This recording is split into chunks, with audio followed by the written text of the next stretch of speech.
Атырау қаласы аумағында республикалық қауіпсіз жол жедел алдын алу шарасы өткізілуде. Мамыр айының 18-нен 16 мамыр күндері аралығында өтетін акцияда тәртіп сақшылары жолдағы ережелердің сақталуын қатаң бақылады.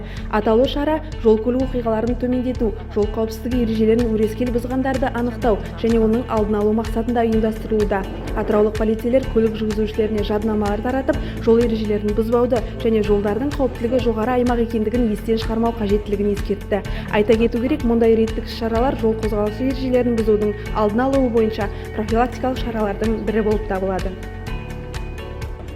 Патрульдік полиция батальон командирінің орынбасарының есімі Дәурен Насипова фамилиясына барлығы 17 мамыр мен 16 маусым аралығында республика көлемінде қауіпсіз жол деген жедел профилактика шарасы өтіп жатыр. Соған байланысты жүргізушілерге профилактика ретінде бізде жадынама таратып жатыр. Жолда жүргенде сақтауымызды қажет.